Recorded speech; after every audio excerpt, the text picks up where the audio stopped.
I started about 1.5 years ago taking pictures of specific pure breed dogs because I knew of rescues that would take these dogs. And I managed to get probably 3 or 4 out occasionally here and there when the rescues would take them.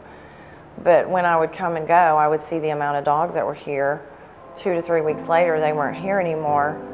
And one day got up the courage to ask, what's happening to these dogs? And of course, that was the answer that I expected. They were being euthanized because they're not adopted out here.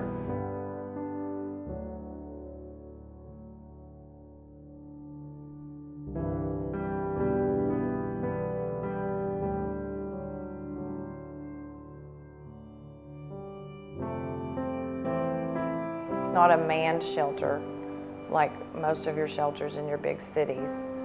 And so there's very little traffic. It's in a very remote area. And so I started taking pictures of every dog that would come in and thinking, I can do this. This is easy. And so the first couple weeks, couple months that I started doing it, I'd come out a couple times a week, take pictures. It just would escalate. There was always more dogs. So 2 to 3 days a week turned into 5 days a week. 5 days a week turned into 7 days a week. 7 days a week turned into sometimes 2 to 3 times a day. And so I posted them on Facebook through a suggestion of someone.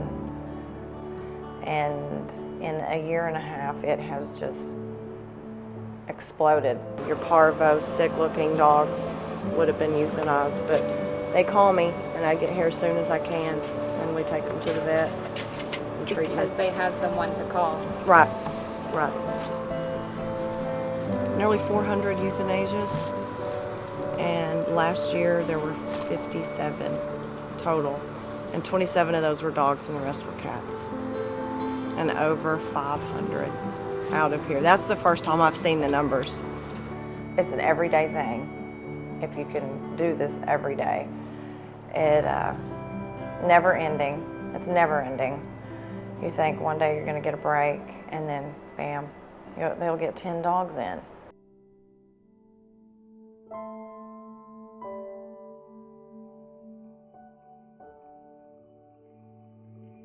I got involved with the animal shelter through Gina Adams. I saw her post one day about all these poor dogs. They're out in the 110-degree weather. There's no air conditioning. And she did it all by herself. There was nobody helping her. I have tons of shelters near me that could have used more volunteers.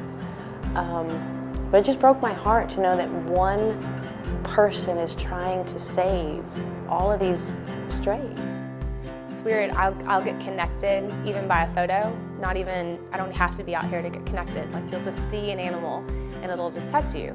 And not everyone's that way. I mean, not every animal is that way for me. Although I love all animals, there's just one that I'll connect to and I'm like, I'm working this dog until I know it's free. Yeah, I can only imagine the numbers of dogs lost because you weren't able to get their picture out. You weren't able to get their story. And sometimes it's not even the dog itself, it's the story behind the dog.